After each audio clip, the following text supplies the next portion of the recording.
আপনারা ভিডিওটা সবাই দেখলেন। ইউটিউবের মধ্যে যদি সার্চ করেন যে আরতি ফানি ভিডিও, তো এইরকম অনেক ভিডিও দেখতে পাবেন যেখানে গান সেট করা আছে, দেখে অনেক হাসিও লাগবে আপনাদের। তো বলি, এইরকম নেচে নেচে আরতি হয় না। আরতি করার কিছু শাস্ত্রীয় নিয়ম আছে, কিছু বিধি আছে, সেই সম্পর্কে এই ভিডিওতে আপনারা জানতে পারবেন। আপনারা যদি সনাতনী হয়ে থাকেন অবশ্যই ভিডিওটাকে শেয়ার করুন, যাতে সবাই অর্থাৎ সব সনাতনী যাতে এই আরতি সম্পর্কে জানতে পারেন। চলুন দেখা যাক আরতি করার সঠিক নিয়মটা কি। যদি ফেসবুকের মধ্যে আপনারা প্রথম আমার ভিডিও দেখেন অবশ্যই চ্যানেলটা ফলো করে দিবেন এবং ইউটিউবে দেখতে গেলে অবশ্যই সাবস্ক্রাইব করে দেবেন। শাস্ত্রে কি বলা হচ্ছে আরতি সম্পর্কে সেই সম্পর্কে আমরা জেনে নিই এবার।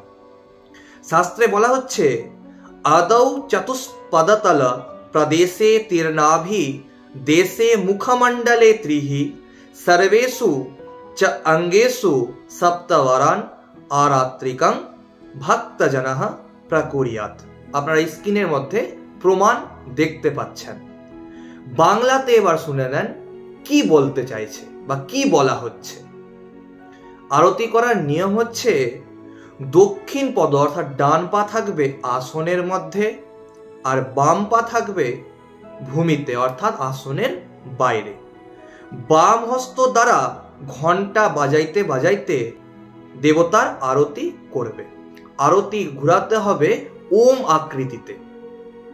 এবার বলা হচ্ছে, দীপমালাদি অর্থাৎ প্রদীপকে নিয়ে বা পঞ্চপ্রদীপকে নিয়ে দেবতার চরণ সমীপে 4 বার, চরণের দিকে 4 বার ঘোরাতে হবে। নাভির নিকটে 2 বার, নাভি দেশে 2 বার ঘোরাতে হবে। আর ঘোরাতে হবে মুখের নিকট 3 বার এবং সমস্ত অঙ্গে 7 বার ঘুরাইতে হবে। কি বলা হচ্ছে, চরণ সমীপে দেবতার চরণের কাছে হচ্ছে 4 বার, নাভি দেশে হচ্ছে 2 বার, মুখমণ্ডলে হচ্ছে 3 বার এবং সর্ব অঙ্গে ঘুরাতে হবে 7 বার। টোটাল ঘুরাতে হবে 16 বার। এই হচ্ছে আরতি ঘুরানোর নিয়ম। নেচে কখনোই আরতি ঘুরানো হয় না, কারণ যিনি নাচবেন তিনি তো গুনতে পারবেন না যে কবার ঘুরাচ্ছেন।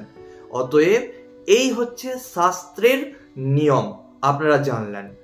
অবশ্যই ভিডিওটাকে বেশি বেশি শেয়ার করুন, কারণ এই আরতি আমাদের পুজোর একটা অঙ্গ, আর এটা যাতে শাস্ত্র মেনেই হয় এবং সবাই যাতে এই বিষয় সম্পর্কে জানতে পারেন।